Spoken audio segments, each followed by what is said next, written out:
Bon, bien le bonjour, je suis en retard, donc du coup là, bah oui, je lance. Je suis tellement en retard que...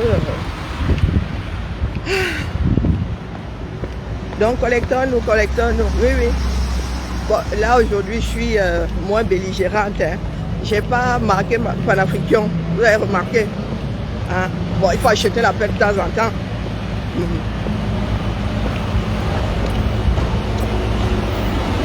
Donc rassemblons-nous. Oh, pardon, pas de là, supprimé. Voilà.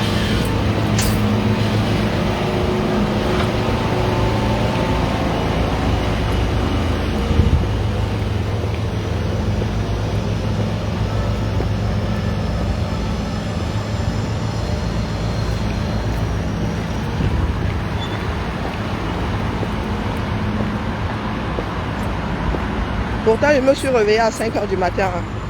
Aïe, les histoires de bonnes femmes.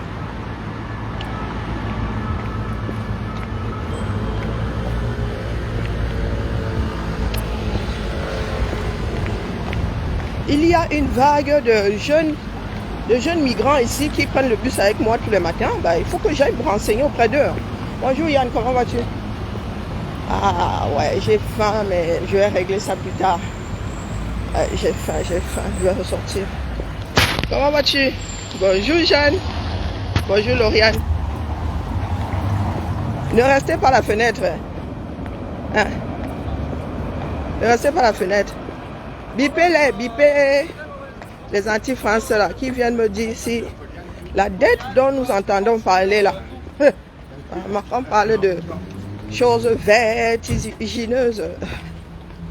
Je ne sais pas si certaines personnes vivent encore dans la réalité, quoi. Ouais.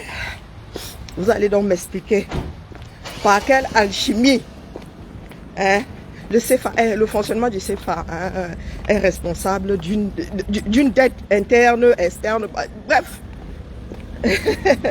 À quoi sert l'argent du 237? À quoi sert l'argent du 237? Si le terrain on ne voit rien. Donc vous dites que nous dépensons l'argent au point même d'être endettés. Les ponts, il n'y a pas. Les routes, il n'y a pas. Hein? Les hôpitaux, il n'y a pas. Les écoles, il n'y a pas. En fait, il n'y a rien, quoi. Même les parpaings qui posent chez eux, là, franchement, ça vaut rien. Il ne suffit pas d'amasser. Quand vois-tu ici dehors maintenant? Oh, maman, Sarah. Ça là, c'est qui encore? Alpha Romeo. Hey, on dit qu'il n'y a pas l'argent.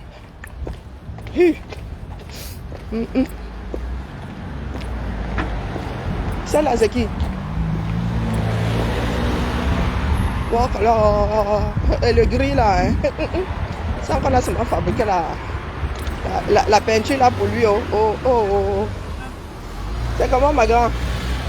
Et que bah ben money m'écouta. L'année dernière, je voyais moi le Lexus, c'est pas une Lexus. Hein. L'année dernière, non, de Tesla. Maintenant là, maman, même Lyon là, hein. Les Lyonnais ne dorment pas. Il y a l'argent ici.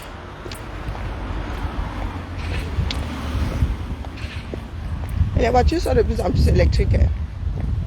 Maman, au prix on vend celle-là. C'est le constat. Hein? Voici notre France à nous.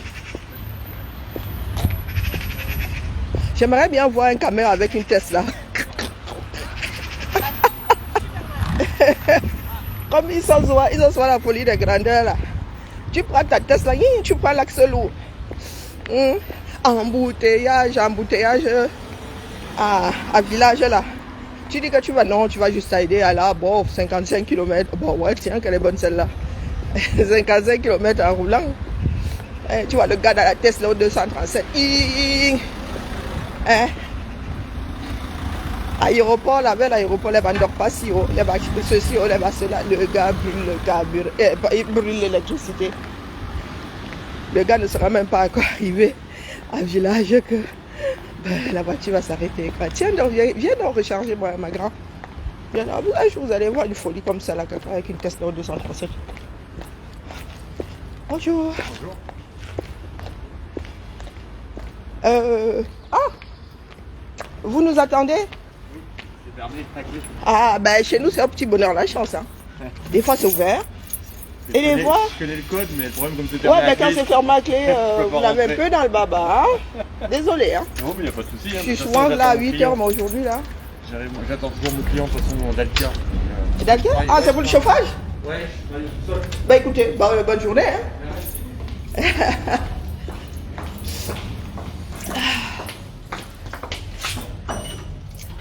L'hiver arrive. Oui, oui, oui. On n'attend pas que les problèmes se soient installés. Il vérifie déjà le chauffage. Ah ben oui. Un pays, ça se dirige. Bonjour Inès. Bonjour ma vie. Bonjour Lauriane. Oui, oui, un pays, ça se dirige. On anticipe. Le chauffage est collectif ici, donc. Celui qui a l'argent, là, qui on donne l'argent pour que ça fonctionne, que nous soyons chauffés, il est là-dessus. Bonjour, le roi David, comment vas-tu? Moi, j'ai mal à la tête, comme d'habitude. Je suis migraineuse, donc c'est pas ce copain. D'où mon retard aujourd'hui. J'ai du mal à... C'est débrayer, embrayer, débrayer. Moi, j'ai pas le code. Hein. Il va quand même falloir que je passe au code. Quitte à avoir une voiture sans permis de temps à autre. Alors, la bonne clé, c'est moi qui ouvre aujourd'hui. Hein. La gardienne des... Bonjour Marie, comment vas-tu? J'ai dit bonjour Emmanuel. Bonjour Emmanuel. L'excès ne nuit pas. Bon, je ne vais pas allumer parce que nous sommes en mode... Allez, c'est pas la peine d'allumer. Hein? Sobriété oblige. Oh là là. Oh. Oh là là. Oh là là. Donc, nous allons écouter Aéron d'abord un tout petit peu. Hein. Nous allons écouter. Je pose d'abord mon barda. Voilà. Mon petit sac. Je suis la fille au sac en douillère. Donc, voyons voir. Robe de clé. Comme j'ai mal à la tête, petite caféine, puis petite dose de caféine. Ça fait du bien. On aère un tout petit peu.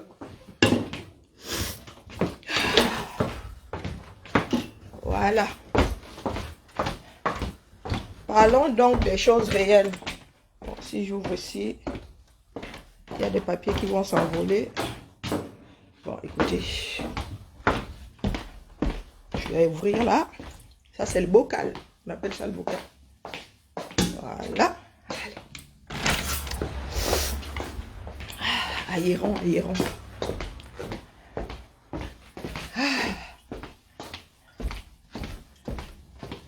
2 minutes. Hein. Oh, pardon. Oula. C'est le ventre qui soutient la tête. Ou c'est la tête qui soutient le ventre. Partagez le direct ou pas. Ou pas. C'est ça, avoir le choix dans la vie, Massa. Oh, pardon, désolé. Oh, c'est mal fichu. Mais alors, qu'est-ce que c'est mal fichu? L'équilibre est précaire. Donc, partagez le direct ou pas. Hein? L'affaire là ne mange pas de pain. Comme disent les Français, ça mange pas de pain.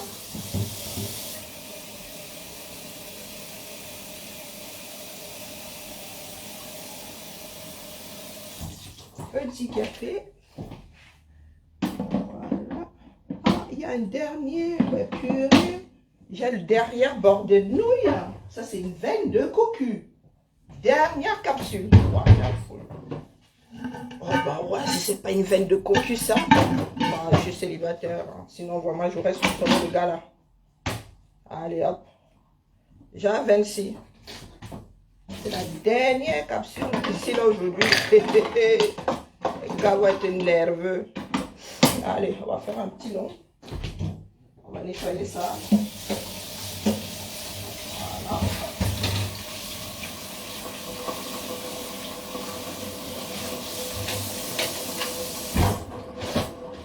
Donc, pour ceux qui disent, est-ce que la France c'est le paradis? Vous croyez que ça, oui, c'est le paradis. Hein? par rapport au 237, c'est le paradis. Bonjour Josiane, comment vas-tu? C'est le paradis. Vous avez vu comment j'ouvre le robinet? Ah ben, côté du 237, qui n'a pas d'adduction d'eau, c'est le nirvana. Oh, quand tu as besoin d'eau, et que tu n'en trouves pas.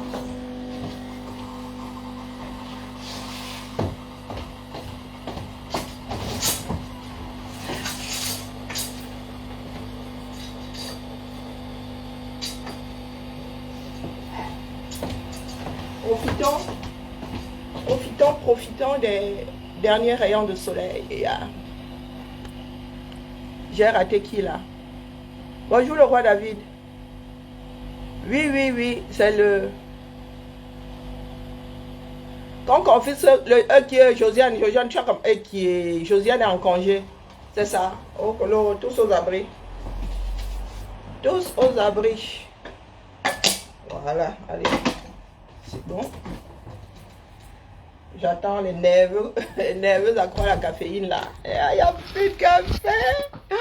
Tiens, qu'elle est bonne. T'as vu un café dans le fond? Allez. Bonjour, madame Amazon. Georgette, comment va? Bon, la mère a mis les talons, pas les talons. Chaussures à talons, petits talons, 3 cm. Aujourd'hui, donc du coup, je suis une lady. Je suis Lady Karine aujourd'hui. Quand je mets des chaussures à talons, ben, je marche comme une fille.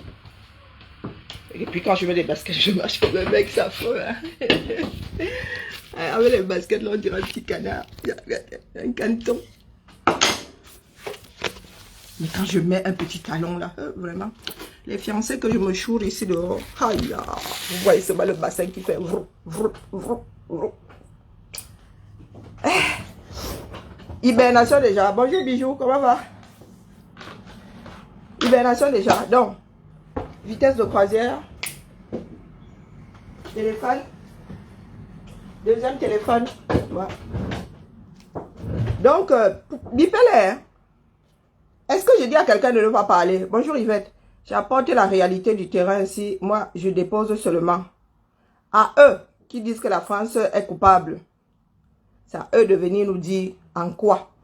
Parce que de mon point de vue, de mon petit point de vue, je précise, eh ben, quelqu'un à l'extérieur ne peut pas être coupable de ça là. Hein, écoutons. Ça, ce n'est plus la dette. Bon, je voulais passer par StreamYard, mais moi, je sais pas. Je te colle pour que tu me montres. Ben, c'est trop tard. Alors, voici das. Non. On va... Les histoires anarchiques, là, c'est bon. Alors, mes vidéos... Écoutons ce monsieur et nous allons revenir sur OTS. Oui, OTS, non. Un petit coup là, avant de revenir. OTS devrait être ceci. Ça là. Les enseignants, les élèves, les parents. Ça c'est le Nord. Hein. Au lycée de Marois. C'est l'extrême Nord ou le Nord? L'extrême Nord.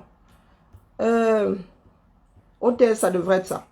Parce que, mes chers enseignants, tant que vous êtes dans les salles de classe, là, c'est calme. Bah, les gars, là, font les malins. C'est comme nous qui luttons, là, nous sommes dans nos maisons à pester derrière nos barbes. Les parents doivent sortir, les élèves doivent sortir. Les enseignants restent à l'école. Les élèves sortent, les parents sortent. Je dis ça comme ça, je dis rien après. Comme je vous dis souvent, que ce soit pour se torcher avec, que ce soit pour entendre... Ça a la même valeur. C'est comme les émotis. Je reviens sur OTS tout à l'heure. Bah, si j'ai le temps. Ici, là, je suis là ce matin pour interpeller les panafricains qui disent « Wakolo, c'est la faute de la France. En quoi la France est responsable de ceci ?» On nous a parlé tellement de milliards que les Camerounais sont blasés. Pour eux, n'est-ce pas? Pareillement avec la corruption. Donc, vous avez parlé des chiffres. La dette, n'est-ce pas, du Cameroun en juin 2023, c'est 12 137 milliards. 12 000. Estimation perdue en corruption. 8 674 milliards. Plus de la moitié. Donc ça fait quoi? Si vous faites l'arithmétique, c'est environ 316 milliards par an. Pas loin du chiffre donné par cette ONG, de détourner. 316 milliards de Et c'est donc la détournés par différence an. entre l'argent détourné et notre dette. Bon, allons-y pas à pas. On parle de détournement, donc c'est l'argent que nous avons. Rien à voir avec le fonctionnement du CFA. Rien à voir avec la planche à billets. Rien à voir avec le fait que le CFA soit imprimé en France et ait un certain nombre de, comment dire, qui ait un certain nombre de conditions. Ça n'a rien à voir entre la relation que la France a avec le Cameroun à travers le CFA. On parle des dos que tu as. On parle des dos que tu as. On ne parle pas de projection, on dit que voilà les dos. Voici le budget, voilà les dos là. Hein? Ça peut sortir via là. Les budgets sont établis. On dit voilà les dos pour le fonctionnement de l'éducation. Bah, vous voulez savoir ce que c'est le fonctionnement. Il y a l'investissement, il y a le fonctionnement. Le fonctionnement, c'est pour faire marcher les choses, quoi. Le salaire, comment on appelle, la craie, le stylo, voilà. Le ménage, faire marcher la chose. Faire fonctionner la chose. L'investissement, c'est le bâtiment. Tu investis, tu utilises ça longtemps. Hein? Donc, l'argent est posé là comme ça. On dit voilà la part de l'éducation. À l'arrivée, les enseignants ne sont pas payés. Ou très peu, ou mal payés. Les bâtiments ont très peu ou quasiment pas vu le jour. L'entretien des bâtiments, alors, ça n'existe pas. Hein? Le matériel. Le matériel de bureau, là. Au petit bonheur, la chance. Ne parlons pas alors des imprimantes, des choses comme ça, les ordinateurs. Nothing. Rien. Mais l'argent était quelque part et n'y est plus à la fin de l'année. Nous ne parlons pas du fonctionnement du CFA, nous ne parlons pas de la vente des matières premières, des transactions en euros qui doivent être convertis. On ne parle pas de ça, on ne veut pas savoir. On parle de l'argent que nous avons, les impôts, le travail des Camerounais, quoi. Parce que ici en France, c'est le travail qui produit les richesses. Donc, au Cameroun, là, le travail produit les impôts, là, les sociétés qui, d'ailleurs, hommes-loi, tu dois trouver ces 2 milliards, là, en une semaine. L'immeuble est quand là, sérieux. On ne sait pas où ça va finir, où ça devient une école ou un musée. Bon, bref, trop de dossiers. Donc, est-ce que les panafricains là peuvent nous dire en quoi la France est responsable de ça? Ça veut dire que j'ai mon café là comme ça. J'ai ça là, ce volume. Je dis, comme c'était la dernière capsule, ça là, c'est réservé à ma responsable. Ça, c'est mon collègue A, collègue B, collègue... Je prends le café là. Au lieu de faire la répartition, virgule, moi, je me l'envoie direct dans l'estomac entièrement. J'ai détourné le café de mes collègues. Détourné.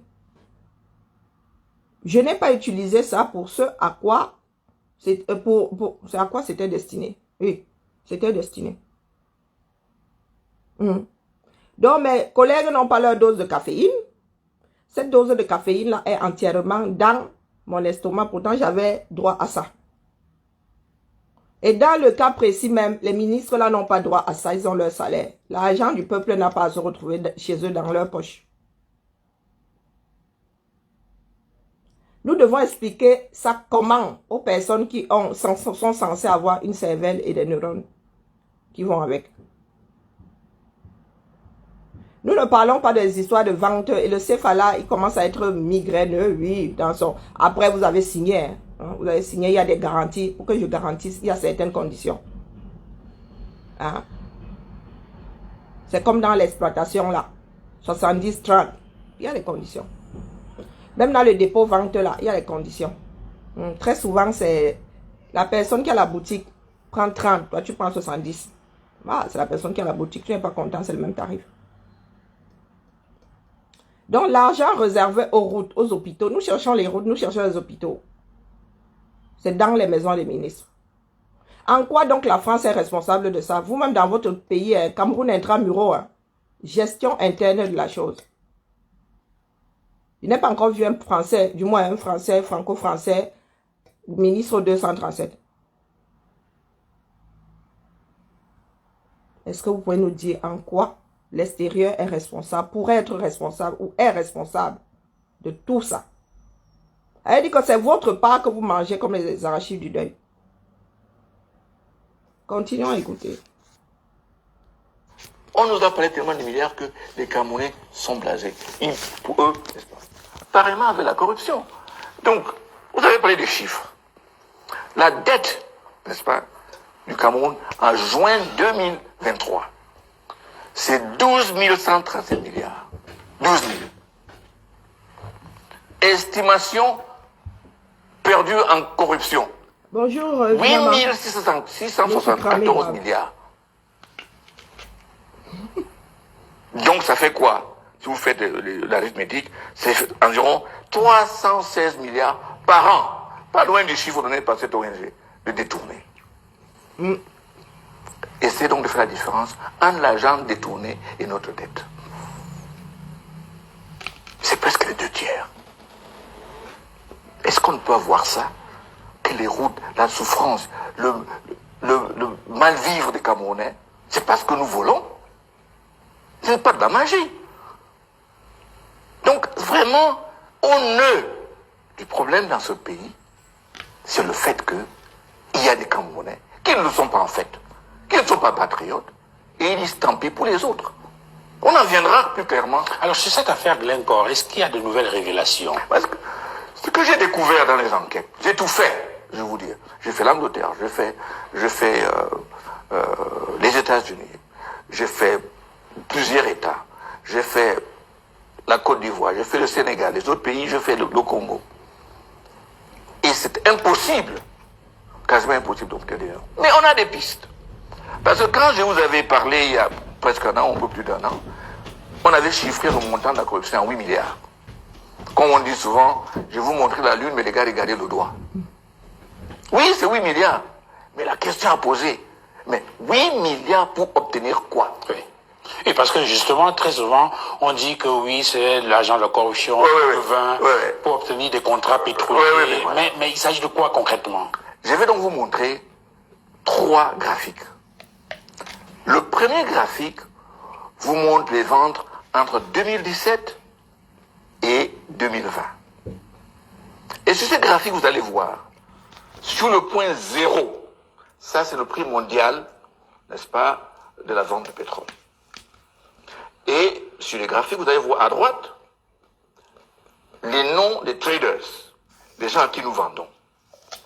Je vous laisse moi regarder Glencore. Donc, si vous regardez... Glencore, appelé Nathalie Yam.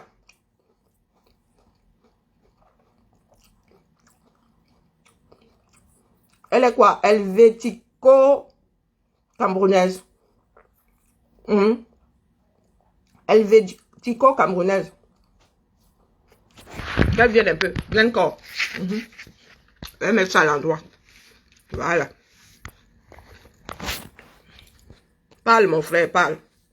Glencore, vous allez voir que Glencore, en 2019, a acheté le pétrole camerounais à 30% des décotes. Pardon? 30% des décotes. En dessous du prix mondial. Possible qu'il y ait une justification commerciale ou économique, swapping ou je ne sais pas, je ne sais rien. Mais ce qu'on voit dans les documents, retirés auprès de EITI, là où on déclare, c'est que Glencore a acheté notre pétrole 30% moins en dessus du prix mondial, 25% en dessus du prix mondial, 10% et 8%. Pourquoi? Pourquoi est-ce Nathalie Yam? il faut acheter en dessus du prix? Interrogation. Et puis, comme par hasard, j'ai découvert une autre société, Vitol, qui lui a acheté à 70% en dessus du prix mondial. 70%. 70%. Alors, je ne connais pas le contexte, mais ce que je note, C'est-à-dire que pour faire simple pour les Rétro téléspectateurs, il achète le pétrole et lorsqu'il le revend, il s'il revend au prix mondial, au prix mondial, bon, et si, il a disons que- 70%. voilà. C'est-à-dire que disons que c'est 100 francs. Oui. Qu'il achète, le prix mondial, c'est 100 francs. Mais quand il achète au Cameroun, il achète à 30 francs.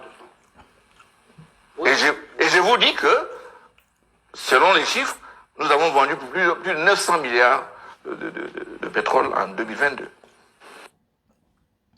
Nathalie Yamba, est-ce que tu peux donc nous expliquer pourquoi est-ce que tu n'as pas Glencore en guise de tabac chiqué?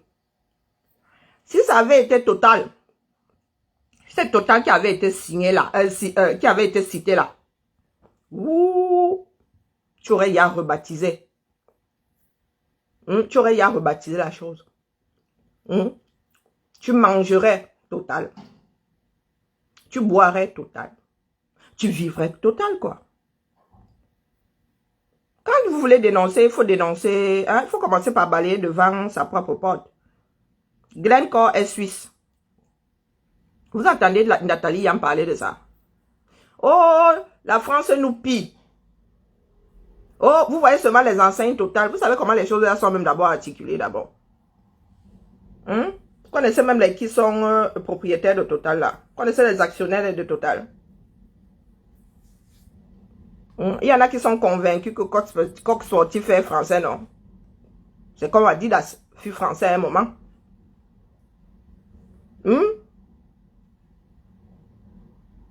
Non, nous ne devons pas poser des questions à ces personnes qui sont en train de crier que voilà notre ennemi, voilà notre ennemi. Voilà la personne qui pille.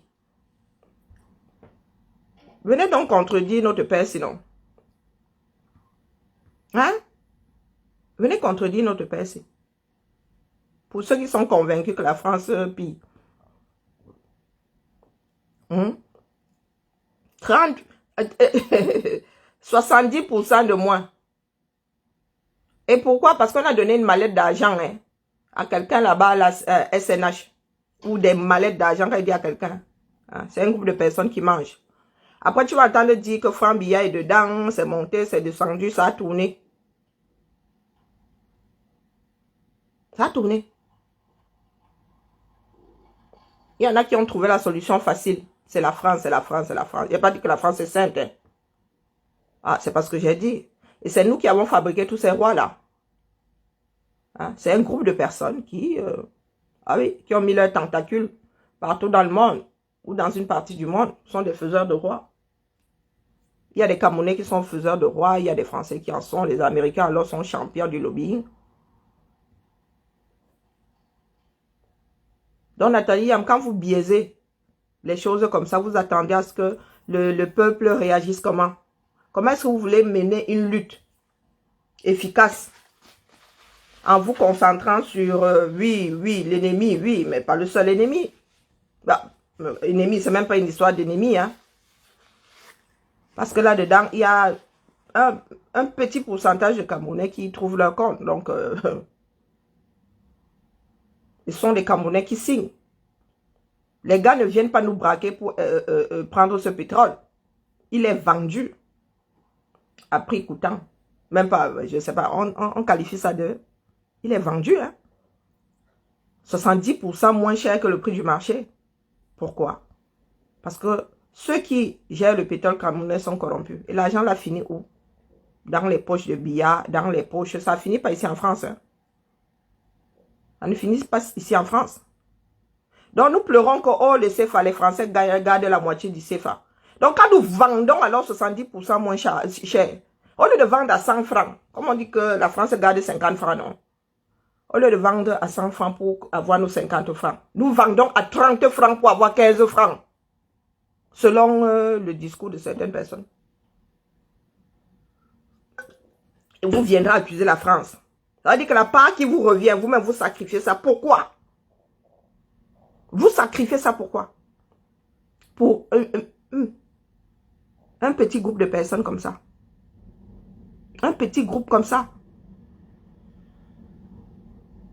Et il y en a qui veulent qu'en tombant sur la France va partir, hein, mais la situation du Cameroun ne va pas changer. La France va partir de la zone de l'Afrique francophone, mais les situations dans les pays ne vont pas changer. Il ne faut pas rêver. C'est l'éducation que nous avons. Nous ne savons pas ce que c'est une nation, nous ne savons pas ce que c'est un pays, nous ne savons pas ce que c'est un État. Beaucoup d'Africains vivent encore comme sans jamais avoir connu de clan, hein. Sans jamais avoir connu cette vie-là, ces petits hameaux, ces petits groupes de personnes balancés dans un espace. Les Camerounais vivent comme s'ils étaient encore dans des clans, des tribus, des petits hameaux comme ça. Beaucoup de Camerounais ne vivent pas dans un État, ne forment pas une nation. Hein? Comment est-ce que vous voulez qu'on mène donc une lutte efficace?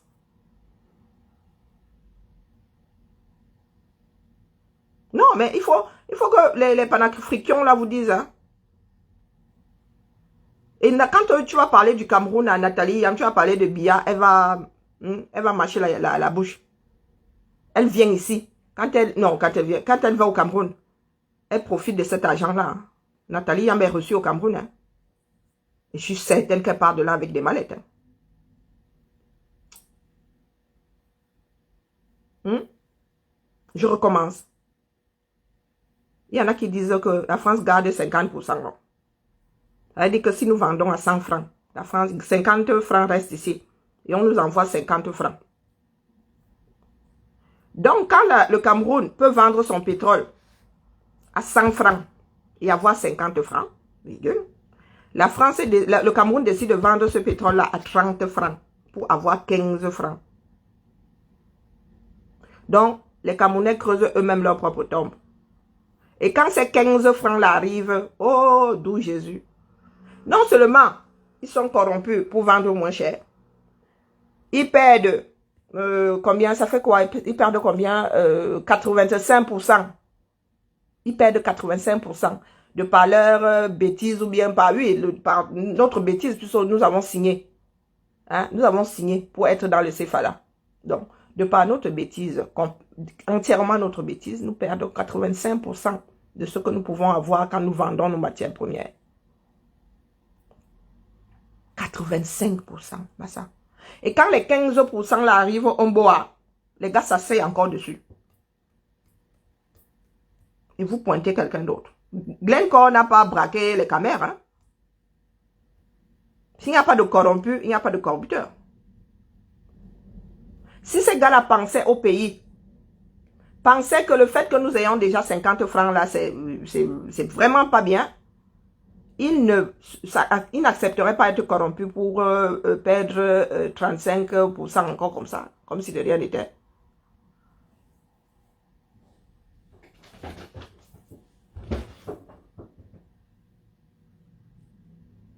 Expliquez-nous.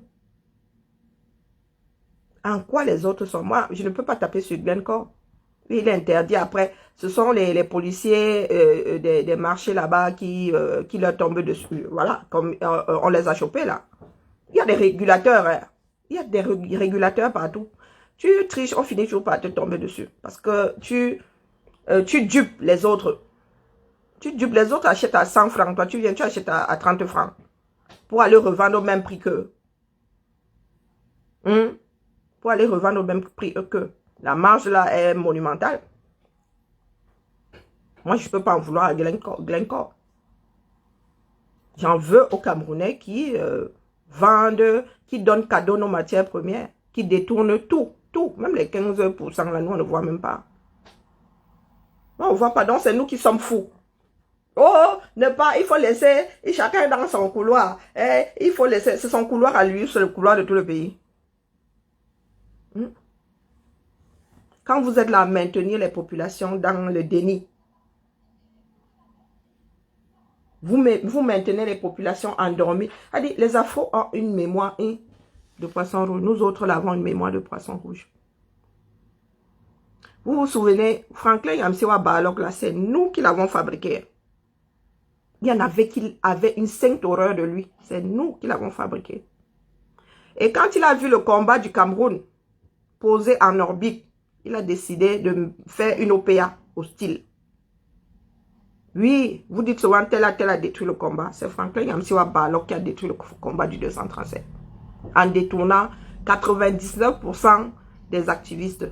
Ça a commencé par là. Disant qu'un certain parti politique devait prendre le devant. Commencer à tuer le travail et les activistes avec. Voilà où nous en sommes aujourd'hui. Comme certaines personnes ont... Et nous avons les archives. Une comme moi, un père par le nord. Franklin Yamsiwa Balok, là, je commence à lui taper dessus. Pourquoi? Parce que le gars... Bonjour Mireille. Le gars est entré... Nous avons fait entrer le loup dans la bergerie. Et quand moi je me réveille, bing, il a bousillé tous les groupes du combat. Tous les groupes. Il a recruté tout ce beau monde là-bas, Stéphane Tchumbo, tout. Je dis tout. Sauf mes fils et moi. Dans le combat là. Irréductible gaulois. Sauf mes fils et moi. Et quand je tombe sur ce gars-là, oh, comme d'habitude, on dit, oh, c'est à cause moi, il parle. Hein. Que personne ne vienne me dire là que c'est moi qui je parle. Quand je vois, je parle. Et voilà où nous en sommes aujourd'hui. À cause de ce Franklin Yamsi que vous voyez là. Les activistes qui sont devenus ou bien adhérents à un parti politique ou ça, ce sont les coups de Franklin Yamsi à Balok. C'est sa part de vision du combat, ça. Endormir les Camerounais. Maintenir les Africains dans la léthargie. Des peines spirituelles. Si aujourd'hui le combat n'était déjà pas... Oui, il y avait des problèmes. Il y avait des problèmes, oui. Il y avait des mésententes, oui. Mais Franklin Yamsiwa Balok est venu mettre le dernier clou au cercueil. Beaucoup de personnes l'ont oublié. Ce que vous voyez là aujourd'hui. Les hybrides que vous voyez là. Où ils sont adhérents d'un parti politique, où ils sont activistes. C'est le travail de Franklin Yamsiwa Balok. Bienvenue à celui qui n'est pas content là. Et ici là, hein, c'est le même tarif. Les émotis là ont la même valeur. L'histoire est là. Les archives sont là. Continuez à vivre dans les dénis. Si vous aimez Franklin Yamsiwa Balok, c'est parce qu'il est en mode je les endors et c'est ce que vous aimez. Oui, qu'on vous fasse comprendre que ce n'est pas de votre faute, dormez vous autres. Nous autres là, nous sommes des King Kong, nous allons en finir avec la France. Oui, être anti-français, c'est sauver le continent africain. Je prends un seul exemple, bonjour Maman Claude. L'état de l'éducation nationale. Moi, je ne suis pas enseignante. Ce n'est pas à nous autres de parler d'OTS. Franklin Yamsiwa Balok est bien situé. Il est bien, c'est-à-dire pour parler de l'enseignement, des conditions. Il a enseigné ici en Belgique. Il a fait ses études au Cameroun. Et il a vu comment ça s'est dégradé. Mais il est là, accroché au Mimbang de la France, à vous dire que lui, c'est lui qui a la manière pour en finir avec l'oppression en Afrique.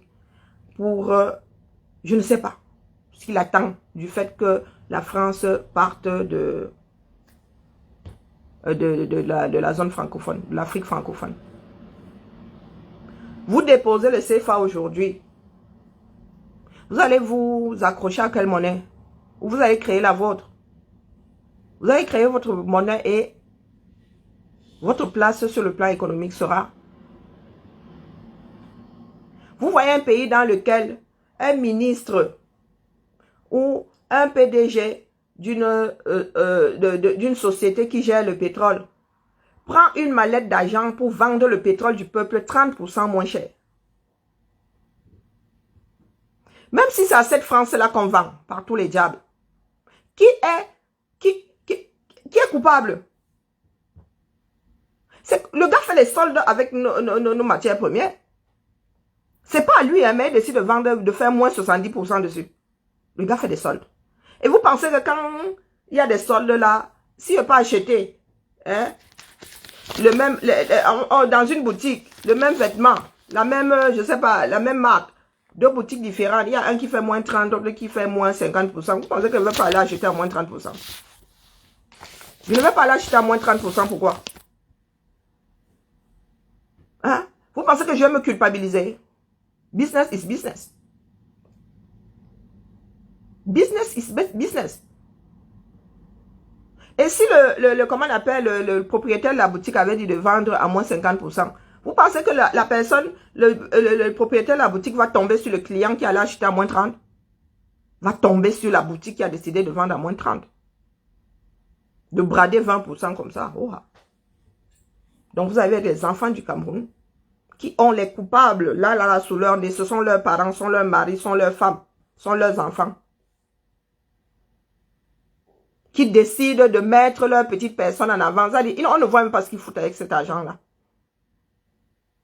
Les gars décident de détourner, non seulement de se faire corrompre, il y a déjà l'argent de la corruption, mais pour le peu que nous réussissons, qu'ils réussissent à faire entrer, ils détournent encore. Et vous me faites croire que quelqu'un de sensé va culpabiliser Glencore. Glencore va être puni par les régulateurs des marchés. Mais nous, en interne, nous ne pouvons pas nous accrocher, nous pouvons porter plainte contre Glencore pour avoir corrompu nos gens au Cameroun, mais nous devons gérer. Le Cameroun gère-t-il? Depuis que l'affaire Glencore a explosé là, est-ce que le Cameroun gère ça? Beaucoup de pays ont déposé des plaintes. Est-ce que les Camerounais gèrent? Ils ne gèrent pas. Qui doit gérer? Ce sont les gars qui sont corrompus. Ce sont eux qui doivent gérer. Ah ben, ils ne risquent pas de porter plainte contre eux-mêmes. Pour avoir leurs fesses, leurs fesses dehors.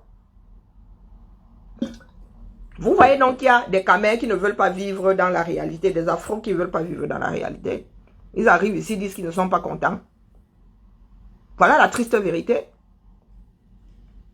Je vous ai déjà dit que ce n'est pas vos prières qui vont faire tomber la France. Si la France vient à tomber, si un jour la France vient à tomber, ce sera parce que les autres, quelque chose a déclenché dans ce monde la chute des puissances, d'un certain nombre de puissances. Si la France tombe, les États-Unis, c'est que les États-Unis seront déjà... c'est-à-dire, les États-Unis vont tomber avant la France. C'est un jeu de qui? C'est un jeu de qui? S'il y a un crack boursier là, clic, clic, clic, clic, clic, clic, clic, clic, tous les marchés vont s'affoler. Tous les marchés. Il n'y a pas que le CAC 40 qui va s'affoler. Le Dow Jones va s'affoler. Tous, ils vont tous s'affoler. Tous les marchés là. En quelques secondes. En quelques secondes. Donc ce n'est pas parce que Franklin Nyamsiwa Balok a une espèce de bâton que vous avez qualifié bâton de commandement. Hein? Que sa démarche tient. Vous pouvez même lui donner toute une forêt de bâtons de commandement. Hein? Ce sera toujours un petit opportuniste qui n'a pas réussi et qui a décidé de foutre le bordel. Comme vous avez la mémoire courte là. Moi, je n'ai pas la mémoire courte. Je n'ai pas la mémoire courte. Ce que nous vivons là aujourd'hui, c'est Franklin Nyamsiwa Balok. Je ne sais pas ce qu'il a promis aux gens comme les Stéphane machin. Vous les voyez encore? Vous les voyez? Les pro-Nyamsi là. Certains sont seulement là à partager, c'est dit. Vous partagez depuis 5 ans là, ça fait quoi? Ça fait quoi? Enseignant. Ses collègues sont au Cameroun. C'est le roi là-bas. Il est assis ici, il vous parle de la France. Hein? Il vous parle de la France. OTS devrait être ça.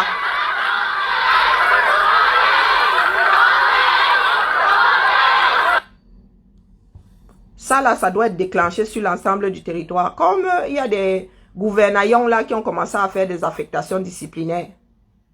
Nous allons donc voir si ces gouvernaillons là vont affecter ces élèves dans des écoles de brousse. Activez, hein? Nous n'avons pas le temps. On n'a pas que ça à foutre. Nous avons une génération à sauver. Hein? Franklin Nyamsi, voici la réalité. Voilà, nous sommes... Moi, ne te lâche pas. Hein? Encore Nathalie Yam. Nous sommes le... Mais Franklin Nyamsiwa Balok, c'est toi et moi. 2023, comme vous pouvez le constater. Voilà tes collègues. Les enseignants du lycée bilingue particulièrement sont indignés. Parce que pas plus tard qu'hier... Qui doit s'en occuper? La chèvre du coin. Au lieu de comprendre les enseignants, a fait muter tous les enseignants OTS dans les brousses. Ça, c'est une injustice qu'on ne peut pas laisser passer. Franklin Nyamsiwa Balok, tu as pleuré ici. Oh. La fonction publique, oh, vraiment, hein, mais la fonction publique française m'a fait ceci, miaou. Oh, la fonction publique française m'a fait cela. Waouh, tu as oublié que tu as l'obligation de, tu as le droit de, l'obligation de droit de réserve. Tu as oublié ça. Tu as oublié que tu étais accroché à ton employeur. Les droits et devoirs du fonctionnaire. Ah oui, voilà une personne très intelligente. Quand tu entres dans la fonction publique, on te dit que voilà tes droits et devoirs. On te dit voilà tes droits et devoirs. Droit de réserve. Tu ne peux pas dire que ton employeur est CON. Hein? Tu es fonctionnaire d'État, mon petit.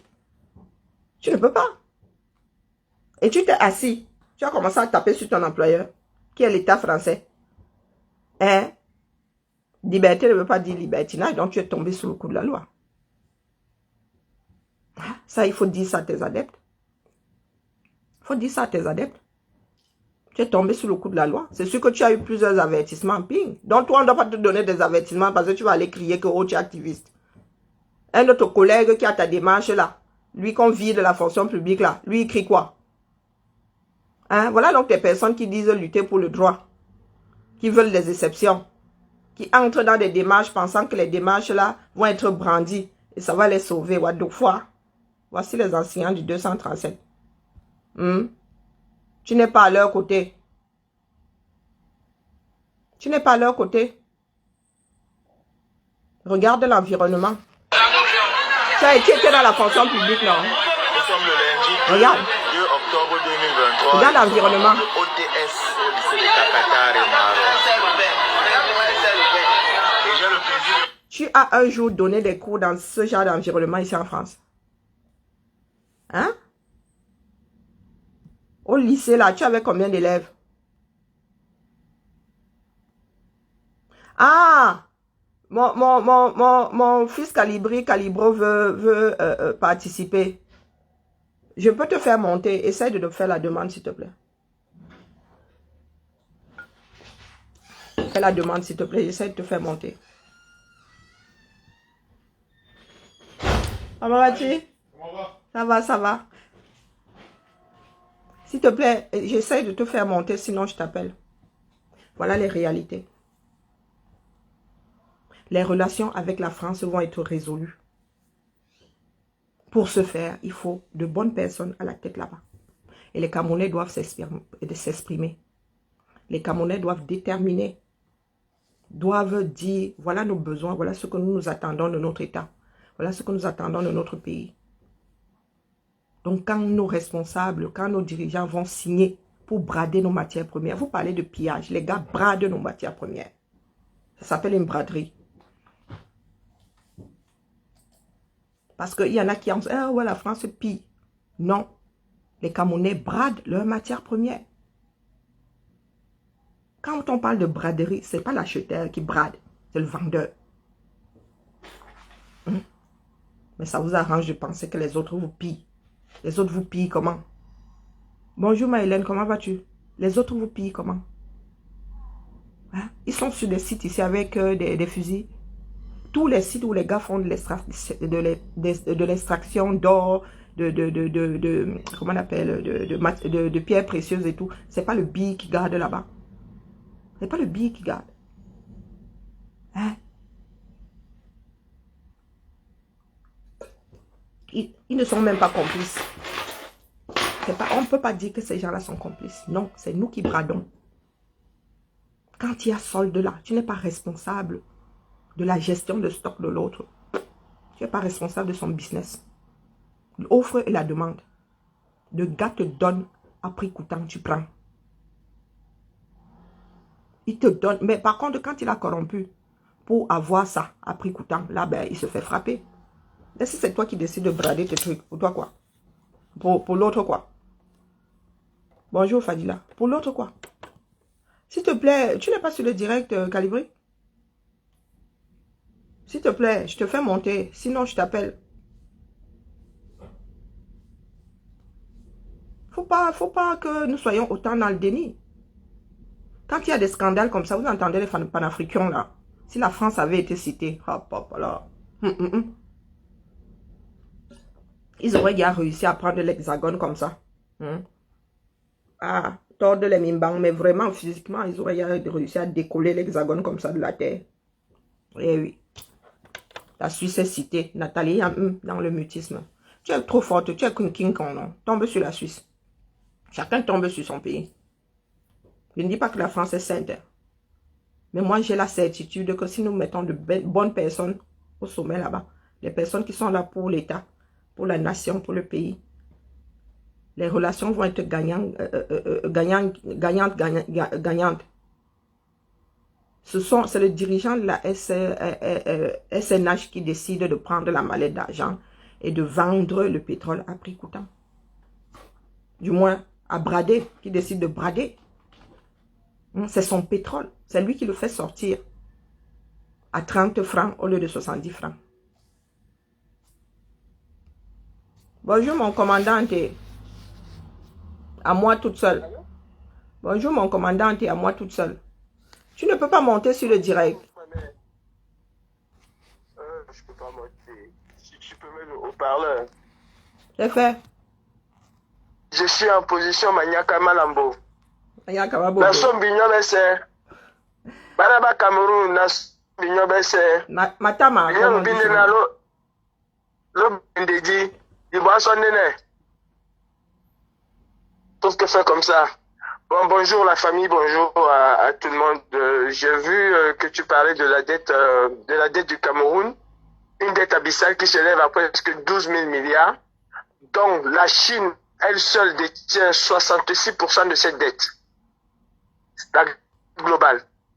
Et la dette extérieure, elle seule détient 27% de la dette extérieure du Cameroun.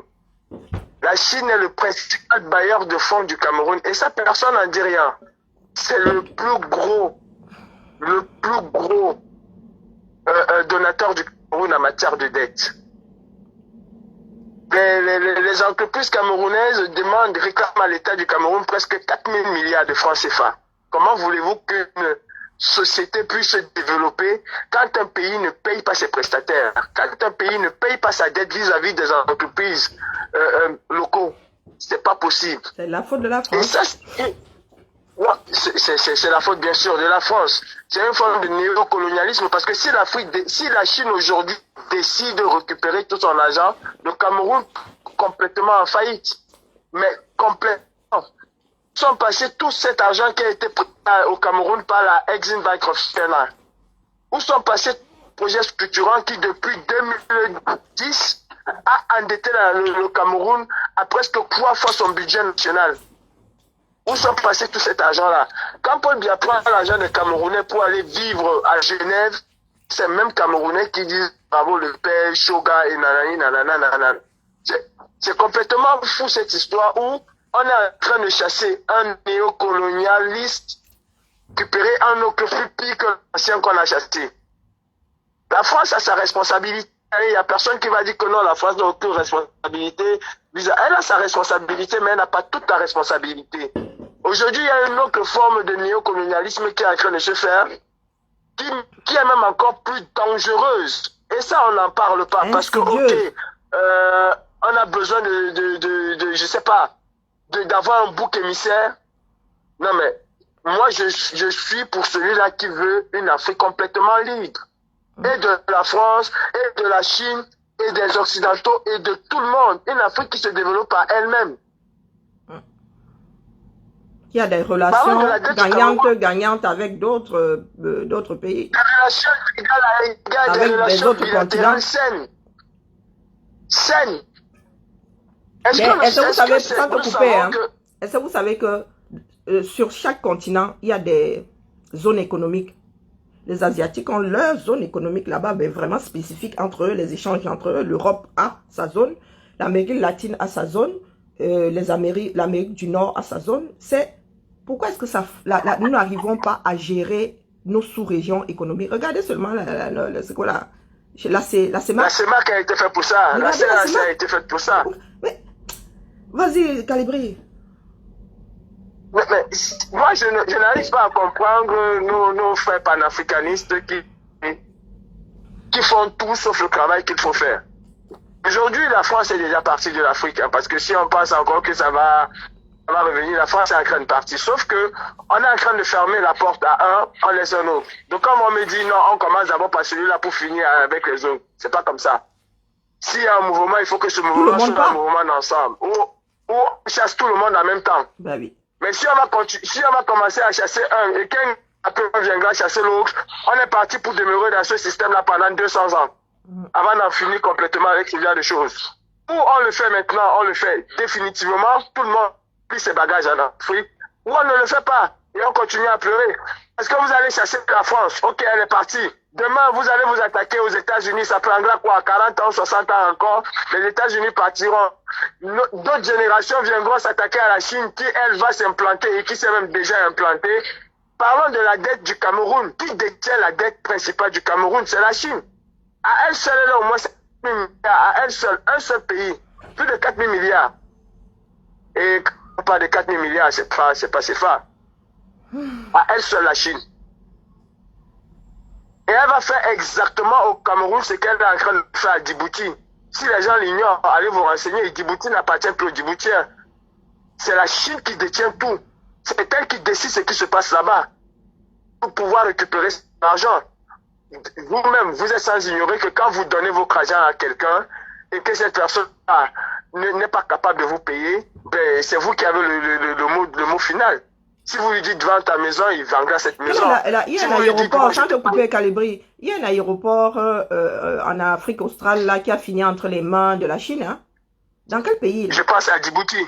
Non, c'est en dessous, en Afrique australe. En Afrique australe? Oui, il y a un aéroport qui est devenu chinois. Hein? À cause de la dette. Parce que tout est devenu chinois à Djibouti. Tout. Le port, l'aéroport, tout est devenu chinois à Djibouti.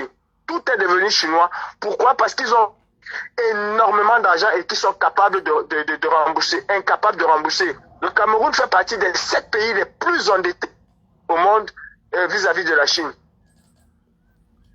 Les plus endettés. Et la balance commerciale entre le Cameroun et la Chine, c'est complètement nul. Complètement nul. Et le fer chez nous, on va acheter le fer en Chine.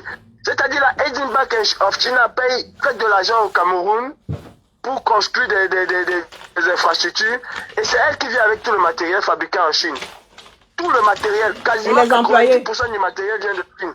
Et les employés, et jusqu'aux prostituées même, tout vient de la Chine. Ils se mettent dans un enclos, ils font des salades là. Ils n'achètent même pas sur le marché local. Hein. Donc tout est chinois. Leur argent prêté, leur main d'œuvre, tout est chinois. Leur salade. Et qu'est-ce qu'on fait au Cameroun? Quoi, 4 ouvriers où on met dans les chantiers à qui on va donner 1000 francs par jour. On va maltraiter. Et on dit qu'on a créé des emplois. On a créé quel emploi? Où sont passés tous ces milliards de francs que... En fait, quand, par exemple, un pays européen prête de l'argent au Cameroun avec beaucoup de conditions, il s'assure qu'une bonne partie ne va pas être détournée. Qu'est-ce que le Cameroun fait? Elle se tourne vers la Chine qui, elle, va lui donner tout ce qu'elle veut. Et elle peut voler comme elle veut, faire ce qu'elle veut. La Chine va, de toutes les façons, c'est 2 voleurs. C'est 2 voleurs. Non. Il faut repenser l'Afrique. Il faut repenser l'Afrique profondément. Moi, je ne suis pas... je ne fais pas partie de ceux qui vont attendre que... Une Afrique autonome. Véritablement autonome, je ne fais pas... Voilà, grande par elle-même. L'Afrique peut être grande par elle-même. Et nous avons les moyens. Les enfants d'Afrique aujourd'hui sont assez forts, sont assez intelligents, assez instruits pour gérer eux-mêmes leurs affaires. Nous n'avons pas... Ne nous parlez pas des armements et tout. Nous sommes assez intelligents pour ne plus déclencher de guerre. Et qu'est-ce qu'on en a à foutre avec des armes? Parce que moi, quand j'apprends qu'il faut s'accrocher sur la Russie, sur une vipère parce qu'on a besoin des armes, qu'est-ce que nous avons à faire avec des armes? Depuis que le Cameroun et le Gabon se tapent dessus, vous avez déjà vu qu'il y a eu la guerre entre le Cameroun et le Gabon. La seule qu'il y a eu en Afrique centrale, mais je peux dire que c'est le conflit de Bakassi et qui a été résolu d'une autre manière. Donc, on a les moyens de pouvoir prévenir et résoudre des guerres sans forcément avoir des armes. Ok, vous allez me parler du terrorisme. Tout dépend encore. Quel est le terreau du terrorisme? C'est la pauvreté, c'est la misère, c'est la famine qui est le terreau du terrorisme. Vous croyez que si des gens arrivent à manger, arrivent à travailler, ils vont aller se faire recruter par Boko Haram ou quoi que ce soit? Vous pensez que si il y a eu un plan de développement qui avait été mis dans les villes, un véritable développement qui avait été mis dans les villes et des villages, qui va accepter que Boko Haram entre dans son village? On ne va l'accepter. C'est un programme qu'il faut mettre sur pied. C'est pas acheter des armes qui va résoudre ce problème. D'ailleurs, avec tous les armes les plus sophistiquées qu'on a déployées en Irak, on n'a pas pu arriver au bout de cela.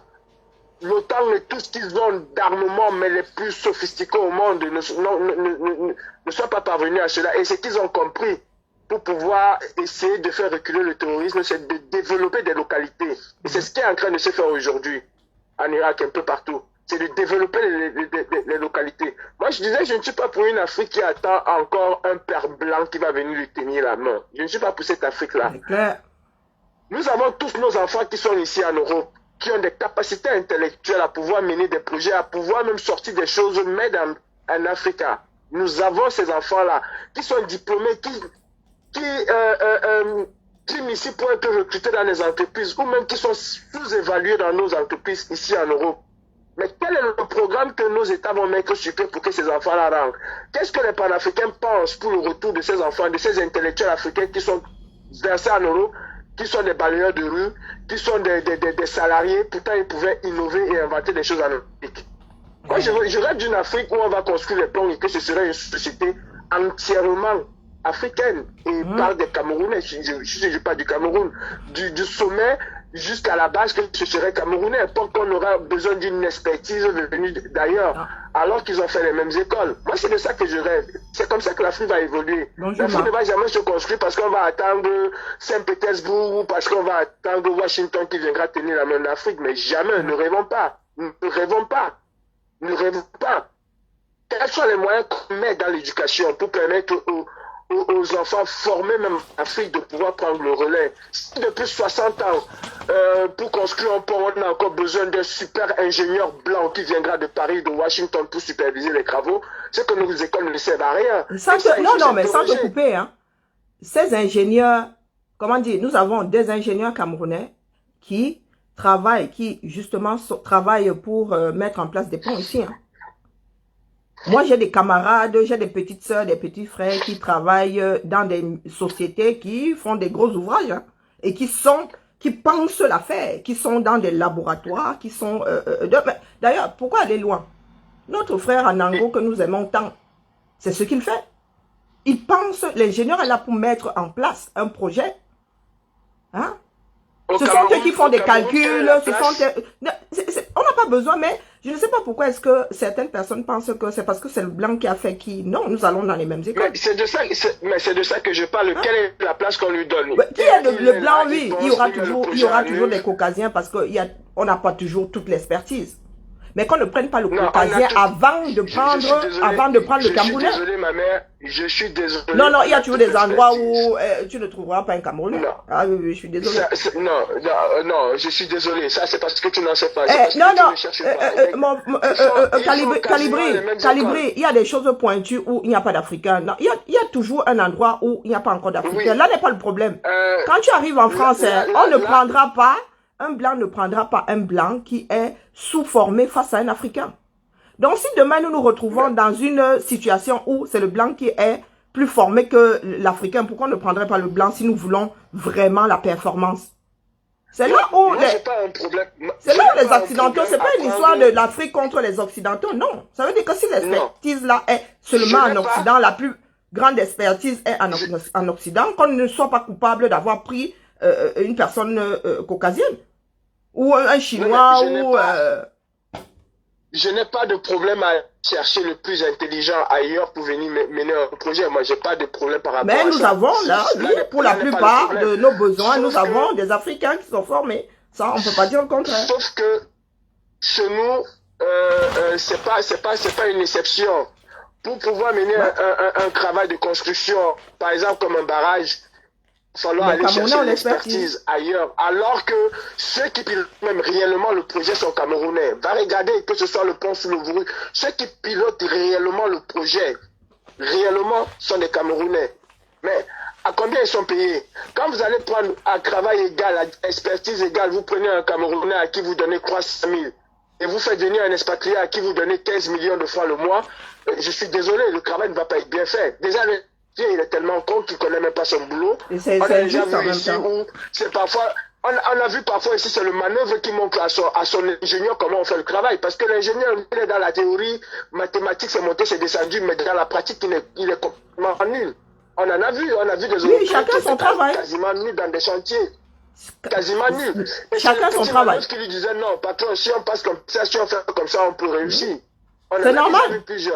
Mais c'est normal, l'ingénieur n'est pas le manœuvre. Chacun a son poste. Donc c'est normal. C'est pour cela que les gens travaillent en équipe. Je te prends un exemple simple. Je te prends un exemple simple. Tu es styliste, tu es modéliste. Ce que je suis. Bon, j'aurais pu être styliste et pas modéliste. Je peux dessiner, mais ne pas savoir avoir des notions de montage, mais ne pas être pointu dedans. Il est clair que je peux dessiner quelque chose de très beau, mais la modéliste va me dire que, mais ce que tu as fait là, nous on ne peut pas monter parce que techniquement c'est pas possible. Donc à chacun son métier. L'ingénieur n'est pas le manœuvre.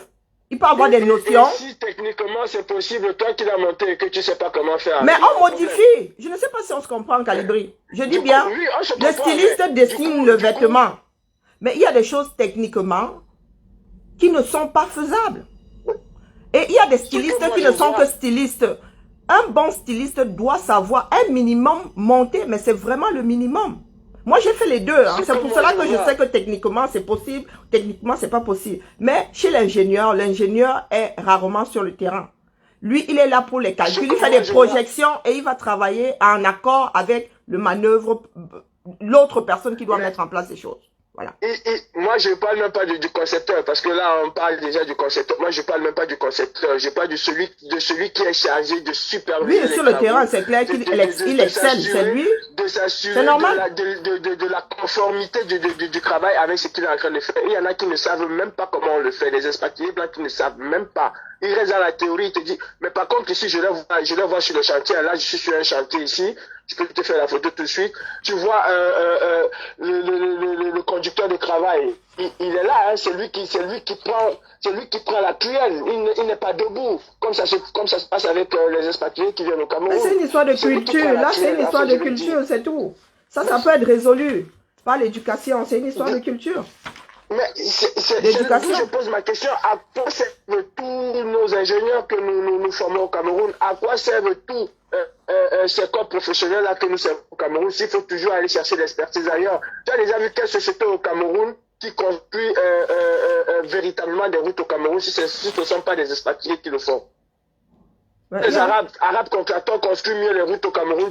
En fait, on leur donne plus de possibilités de construire des routes qu'aux Camerounais. Une société comme Kutch, on l'a fait fermer pourquoi? On l'a fait fermer pourquoi? Bon, tout est à refaire de toute façon. On a préféré surlever Arabe Contractor par rapport à une entreprise camerounaise. C'est là le véritable problème. Ça, ce sont des choix politiques. Ce sont des choix politiques. Ça peut être résolu. Ça peut être résolu. Justement, c'est des choix politiques qu'il faut. Ça va être résolu et ça doit être résolu. Celui qui va sortir du CFA, ce serait un choix politique. Ce ne serait pas parce que les gens vont crier il faut sortir du CFA. Ce serait un choix politique. S'il y a une volonté politique aujourd'hui... De sortir du CFA, les Africains sortiront du CFA. Ils sortent, ils n'est plus au courant du CFA. La Guinée-Conakry n'est pas dans le CFA il y a très longtemps. Et elle vit. Elle vit. Si elle est encore en retard, c'est par rapport à la corruption, mais ça n'a rien à voir avec sa monnaie. Absolument rien à voir. Il y a un moment ici où les Camerounais pensaient que le nez a été moins faible que le franc CFA, alors que c'est tout le concret. Et les Nigériens, aujourd'hui, c'est la première puissance économique d'Afrique. Alors qu'il y a encore 20 ans, elle était à la crème. C'est une volonté politique qui a amené le Nigeria là où il est aujourd'hui. Et c'est une volonté politique qui va amener l'Afrique vers son émergence. Ce n'est pas en allant s'accrocher sur un autre blanc. En tout cas, moi, sincèrement, je suis pour une Afrique libre de tous ces Occidentaux, parce que le néocolonialisme a plusieurs facettes. Et aujourd'hui, la Chine est quasiment propriétaire de 7 pays en Afrique. Et ça, les gens l'ignorent. La Chine est quasiment propriétaire de 7 pays en Afrique, dont le Cameroun fait partie. Et il faut que les gens le sachent. Ok. Il faut que les gens le sachent. Merci à toi, Calibri. Oula, il est. Allez, ma mère, bonne journée. Merci beaucoup. Nous allons lancer d'autres directs pour en parler, parce qu'il faut en parler. Il va falloir trouver des spécialistes et voilà. Merci à toi. Justement, bonne journée à toi. c'est des débats qu'il faut avoir avec des personnes qui sont spécialisées. Qui ont vraiment des... Voilà. On va mettre ça en place. Bonne journée à toi. Bosse bien. Allez, bonne journée. Bisous. Merci. Ciao. Donc, comment dire? Téléphone à l'horizontale, Serge, tu sais comment ça se passe. On parle d'ingénieur, hein. Voilà, alors Serge qui va nous tomber sur le coin. Va nous tomber sur le coin. 5 minutes. Nous avons 5 minutes. Hein? Nous donnons 5 minutes pour clore le direct. Rien n'est figé. Hein. Ce sont des choix politiques. C'est une histoire d'éducation. Moi, je ne suis pas de ceux-là qui pensent que les ponts vont être complètement coupés avec l'Occident. Non. Il y aura toujours une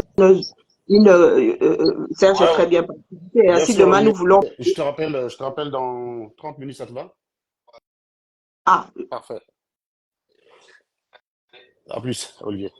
Tu es sur Lyon, Serge? Bonjour à toi. Ouais, je suis là. Comment vas-tu, ma petite Karine? Ah, je suis là. Oui, donc je suis tombé. Tu es sur Lyon? Pardon? Non. Sur Lyon? Pas du tout. Ah. Demain plutôt.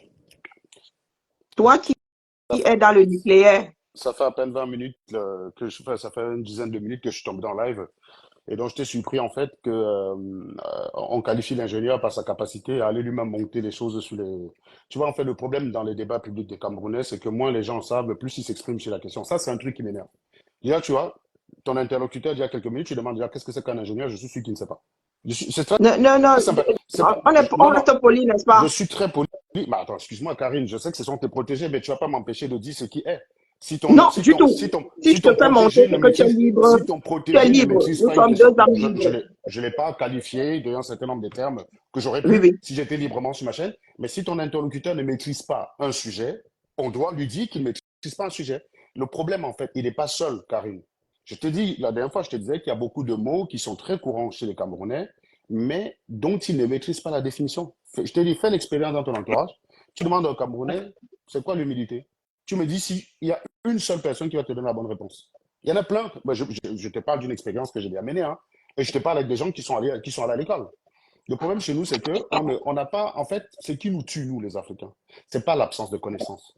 C'est que, comme je te disais la dernière fois, que la fonction qui empêche la connerie est inhibée chez nous d'abord par la connerie elle-même. La fonction qui empêche la connerie, c'est quoi? Ça s'appelle l'humilité. L'humilité, c'est l'aptitude à savoir qu'il y a des sujets qu'on ne maîtrise pas et dont on doit être prudent quand on s'exprime là-dessus. Mais tu ne verras jamais un Africain être prudent sur un sujet qu'il ne maîtrise pas, en fait. Nous, on a la prudence. C'est pour ça que tu ne me vois pas aborder tous les sujets. Les gens vont te dire, oui, en angle, maîtriser tout. Ben non, c'est simplement que les sujets que je décide d'aborder, c'est des sujets que je maîtrise. Tu m'as vu parler de couture dans mon live? Jamais de la vie. Moi, quand il fallait faire la couture, je chopais un gésier à l'école depuis la 5e, c'est le qui faisait mon ourlet. Je ne sais pas. S'il te plaît, tu peux alors expliquer, tu peux donc expliquer aux Camerounais en quoi consiste l'ingénierie, c'est ça? Hein? Je pense qu'il faut vraiment que tu lances un live sur ce sujet d'éducation. On prend le temps, toi et moi, hein, même si ça prend 2 heures, tout ce qu'il faut. Parce que c'est des questions qui sont un peu plus compliquées. Il faut prendre différents types d'ingénieurs et expliquer. J'ai déjà fait plusieurs fois des publications là-dessus, mais comme les gens ne lisent pas, parce qu'il faut comprendre une chose. Quand c'est à la mode de faire du Serge bashing, quel que soit ce que tu écris... Non, Serge, laisse comme ça, laisse mon frère, laisse comme ça. Je ne te parle pas de lui, je te parle des généraux. Ne sois pas susceptible, Karine. Oh, non, c'est pas... Sinon, tu vas pas t'en ça. sortir. Je dis non, parle-nous des choses techniques. Ouais, bro. Non, là, je suis en train de t'expliquer que, justement, c'est ce que je vous dis. Qu'il y a des choses pour lesquelles il faut qu'on prenne le temps. Parce que, vu le niveau d'ignorance des gens sur ce sujet, il faut que tu lances un live spécialement pour qu'on parle de ces questions-là, que les gens viennent en sachant ça, et qu'on ait 2 heures pour le faire à peu près. Pas là, comme ça, entre 10 minutes, entre 2 réunions pour faire ce genre de choses. Non, ce n'est pas utile, ça ne va pas aider les gens. Et puis, bon, les gens, ils sont en train de nous écouter en travaillant. Il faut vraiment que tu dises, voilà, un soir à 20 heures, tu lances le live, on vient expliquer aux gens. Et puis, tu peux faire la même chose avec les différentes branches de la médecine. Le problème chez nous, et d'ailleurs même au niveau des enquêtes scientifiques, qu'est-ce que c'est qu'une enquête réellement? Pourquoi une enquête, parfois, dans certains pays, met 3 ans Alors que chez nous, au bout de 3 jours, les mecs, ils ont déjà le suspect, le scénario du crime et tout le Bataclan, parce qu'on est bête. Et que c'est la bêtise, comme je t'expliquais la dernière fois, que la fonction qui inhibe la bêtise, elle est inhibée par la bêtise elle-même. Parce que quand on est bête, on n'est pas humble. Quand on est bête, quand on a assez de connaissances, on est très souvent enclin à douter. Parce que le trop de connaissances s'accompagne de l'information sur la complexité de ce qui régit notre monde. Et donc, plus tu es informé sur les questions, plus tu sais que c'est compliqué et moins tu es enclin à conclure rapidement. C'est d'ailleurs une fois, quand je discutais sur YouTube, on a l'habitude de faire des lives scientifiques où on expliquait aux gens qui venaient avec des articles de journaux pour nous dire que, mais comment c'est que, comme tel journal, j'ai dit non. Quand tu vois un article de journal qui publie une étude scientifique, il faut aller, si tu veux savoir ce que l'étude scientifique dit, il faut aller chercher l'étude scientifique elle-même parce que les études scientifiques elles-mêmes sont parfois plus humbles. Un journaliste, il est là pour faire la sensation, il n'est pas là pour faire de la science. Hein. Il est là pour prendre un article, par exemple, si on dit on a des OGM dans les céréales, par exemple, tiens, un journaliste, il va récupérer l'article, il va dire ah putain, il y a des OGM dans les céréales, dont on empoisonne nos enfants. Voilà ce qu'il va présenter, machin. Or, le scientifique, il part d'une base qui est très simple, c'est que c'est la dose qui fait le poison. C'est-à-dire qu'on a les OGM, très bien. Mais ce n'est pas de dire que on a le cyanure dans un truc, c'est le poison, parce que sinon, nous tous mangeons un manioc dans lequel il y a le cyanure et on se porte très bien. Voilà. C'est la dose qui fait le poison. Donc, la véritable question pour un scientifique, c'est quelle est la dose d'OGM qu'il y a dans les céréales? Parce que oui, les céréales viennent du blé, qui ont été en contact avec les OGM, donc même quelles que soient les transformations qu'on fait, il en reste des traces. Alors, quelle est la quantité de céréales que moi je dois manger pour être empoisonné? Ça, le journaliste, il ne te dit pas, parce que si le journaliste, son but, c'est de faire sensation, il va te dire, il y a des OGM dans les céréales, alors qu'en réalité, il faut qu'un gamin de 10 ans finisse un camion de céréales pour atteindre la dose seuil au-delà de laquelle il est empoisonné. Donc, a priori, c'est impossible. C'est comme le manioc. Il te faut finir, toi, une benne de manioc pour avoir dans ton organisme la dose de cyanure mortel, potentiellement mortel. Donc, en matière de poison, c'est la dose qui fait le poison. C'est pas la nature même du poison elle-même. C'est pour ça que je disais dans certains lives par le passé que la rumeur sur les empoisonnements au Cameroun ne vient que de l'ignorance des gens. Pour empoisonner, ce n'est pas très simple. Parce que pour empoisonner, il faut avoir un poison qui est très létal, à faible dose, donc imperceptible par la personne que tu vas empoisonner, et disponible. Voilà. Ce genre de poison ne court pas les rues. Donc, si tu vas empoisonner quelqu'un à la rata, tu mets ça dans la sauce du tarot, il va savoir qu'il y a un truc qui est bizarre. Il va goûter une cuillère, il va dire non, c'est bizarre, il ne va pas continuer, puisque ça n'a pas le goût qu'il a l'habitude de faire, et la dose qu'il aura ingurgitée ne sera pas mortelle.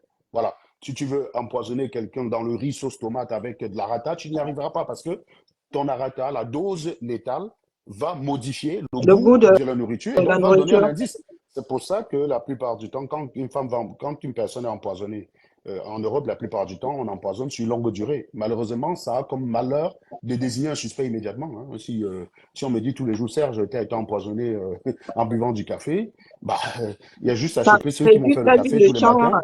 Le champ, voilà, c'est très simple. Donc voilà, c'est ça le problème en fait. C'est que empoisonner les gens, ce n'est pas très simple. Mais donc, ces rumeurs que tu vois au pays, ça donne l'impression, on te dit, ouais, quelqu'un allait manger le beignet avec ses amis, on a mis un truc dans sa boisson. Non, ce type de poison, crois-moi, Karine, c'est très, très inaccessible. D'ailleurs, il y avait un poison qui était très courant à l'époque en Europe, que les gens utilisaient parce qu'il était plus accessible, mais il fallait y aller quand même pour empoisonner quelqu'un, c'était de l'antigel.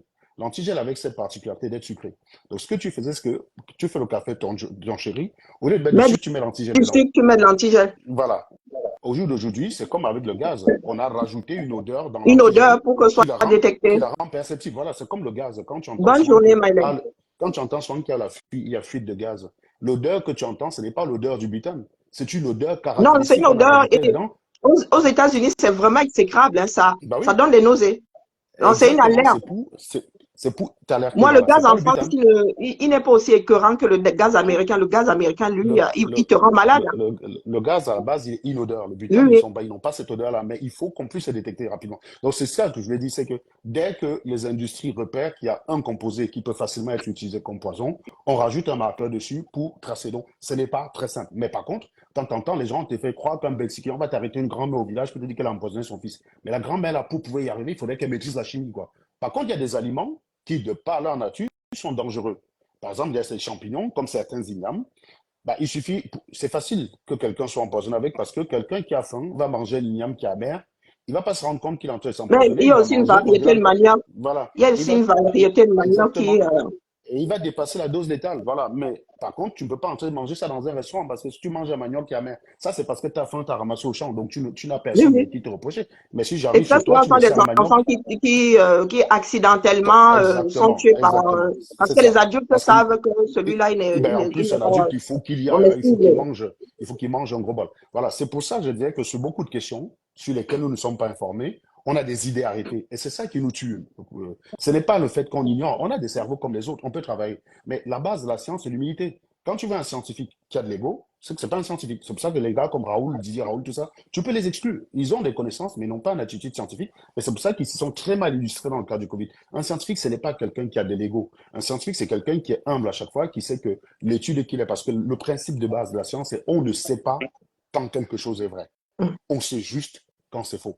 On sait écarter une loi qui n'est pas vraie, mais c'est pas parce qu'une loi est vérifiée aujourd'hui que demain une expérience ne la remettra pas en cause. Donc, on ne sait pas à la base. C'est pour ça que le scientifique, il est alerté tout le temps dans ce qu'on dit de ses articles. C'est le but du jeu. C'est pour ça que quand tu écris un article, ça doit être soumis à un comité de revue. Tes pairs doivent lire l'article et de dire oui, cet article est conforme. Si tu n'es pas Tout à fait. capable de faire ça, tu n'es pas un scientifique. Et donc, tes conneries, là, tu le gardes dans ton garage et tu fermes ta gueule et on n'en parle plus. C'est tout ça. Donc, c'est autant de choses. Et beaucoup de gens pensent que, quand j'ai entendu quelqu'un tout à l'heure dire que le travail d'un ingénieur est théorique. Ben non, justement. Un ingénieur, c'est de l'application de la physique. Un ingénieur est purement dans la pratique, en fait. Mais la pratique, ce n'est pas de manier. La pratique, ce n'est pas une manœuvre. C'est ça, en fait, la différence. C'est des subtilités comme ça qu'il faut expliquer aux gens. La pratique. Moi, il y a beaucoup de connaissances théoriques que j'ai. Mais que si je commence à les détailler auprès de mes collègues, ils sont paumés parce que c'est trop théorique. Et ils ont fait, ils ont fait BTS, ils sont rentrés en école d'ingénierie, donc ils sont dans le concret, dans le dur. Mais ce n'est pas parce qu'un ingénieur ne va pas. Moi, je ne suis pas bricoleur pour un sou. Ne me demande pas d'aller démonter le moteur de ma voiture, tout le tralala. Ne me demande pas d'aller faire ça. Moi, je ne sais pas faire. Voilà. Par contre, je sais comment il fonctionne, je sais quels sont les paramètres qu'il faut faire évoluer et tout. C'est ça qu'on attend d'un ingénieur. Ce n'est pas d'aller monter. C'est comme les gens qui disent oui, tes égos. J'ai souvent vu des gars sur Internet dire oh, tu es là sur Internet, tu babas, tes égos sont en train de fabriquer des voitures. Ben non, ceux qui fabriquent des voitures, c'est des ouvriers. Voilà, ils sont des ouvriers à la chaîne. Ils font un travail à la chaîne. Et ce travail à la chaîne est efficace pourquoi? Parce qu'il y a des ingénieurs qui ont pensé en amont.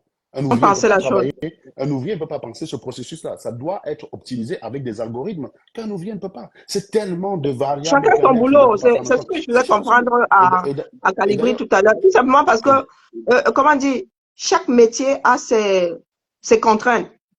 Eh bien sûr.